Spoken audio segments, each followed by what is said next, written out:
வீட்ல பெரியவங்க அண்ணன் தங்கைக்கு சிறந்த எடுத்துக்காட்டா எப்பவுமே வந்து நல்லதங்காள் கதையை சொல்லுவாங்க. நல்லதங்காலும் நல்ல தம்பியும் இந்த அண்ணன் தங்கை வந்து எப்படி ஒரு பாச பிணைப்போட வாழ்ந்தாங்க.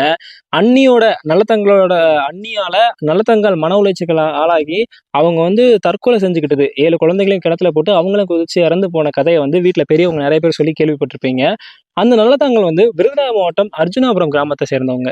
இந்த கிராமத்துல தான் நல்லதங்காள் வந்து பிறந்து வளர்ந்துருக்காங்க. கடைசி காலகட்டத்துல அவங்க வந்து கிணத்துல விழுந்து தற்கொலை பண்ணிக்கிட்ட இடமும் இதுதான். பின்னாடி இருக்க பராமரிப்பில்லாத அந்த கிணத்துல தான் வந்து நல்லதங்காள் வந்து 7 குழந்தைகளையும் போட்டுட்டு அவங்களும் குதிச்சு இறந்ததா நம்புறாங்க மக்கள்.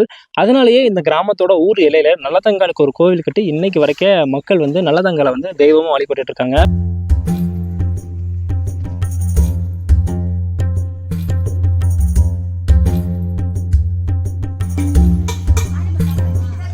முன்னாடி வந்து பாத்தீங்கன்னா அந்த 7 குழந்தைகளுக்கும் சில வச்சிருக்காங்க. அதுல வந்து அந்த குழந்தைகள்லாம் பசியோட இறந்து போன ஒரு காரணத்தினால வந்து பொரியும் பிஸ்கட்டும் வாங்கி போடுறாங்க. இந்த கிணத்து வாசலே வந்து பாத்தீங்கன்னா பொரியும் பிஸ்கட்டும் வந்து கோயிலுக்கு வரவங்க வந்து வாங்கி போடுவாங்க. ஆனா இந்த கிணறு வந்து இன்னைக்கு வந்து பராமரிப்பு இல்லாம இருக்கு.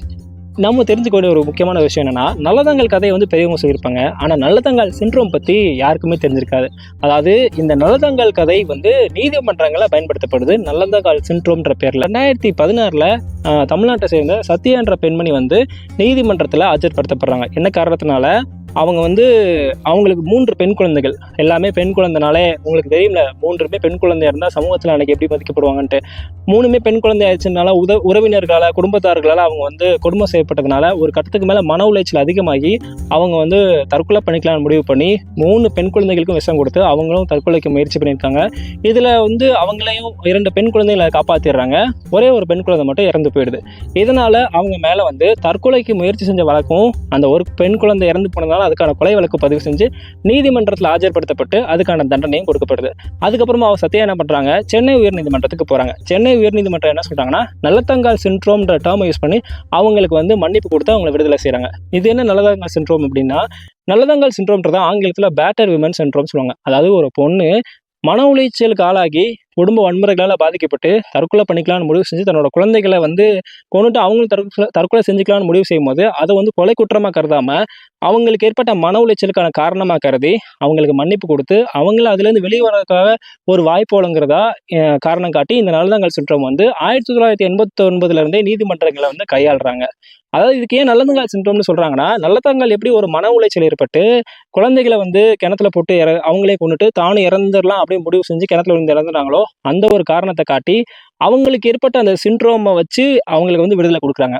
இப்ப சத்யாவுக்கு என்ன பண்றாங்க நீதிமன்றம், அவங்களுக்கு விடுதலை கொடுக்குறாங்க. ஆனா ஒரு கண்டிஷன் சொல்றாங்க, நீங்க மீதி இருக்கிற 2 பெண் குழந்தைகளும் நல்லா படிச்சு வளர்த்து ஆளாக்கணும் அப்படின்னு சொல்றாங்க. அதனால வந்து அவங்களை விடுதலை வந்து கொண்டுட்டாங்க.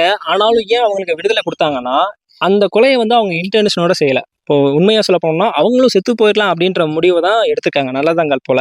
ஆனா அவங்கள வந்து காப்பாத்திட்டோம், அந்த குழந்தைய வந்து நம்ம காப்பாற்ற முடியல. அவங்க கொலை செஞ்சது தப்புனா சமூகம் அதுக்கு காரணமா இருந்த இந்த சமூகமும் ஒரு காரணமா இருக்கும்போது அவங்க வந்து அதை இன்டென்ஷனோட செய்யல.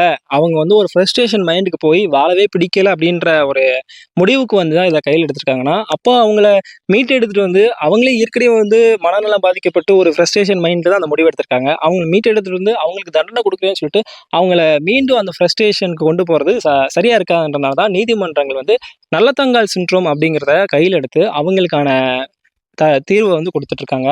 இதை வந்து அவங்க என்கரேஜ் பண்ணல, இருந்தாலும் வந்து இதுக்கு தண்டனையும் தர முடியாதுன்றதுனால நல்லதங்காள் கதையை மேற்கோள் காட்டி நடைமுறை பயன்படுத்திட்டு இருக்காங்க.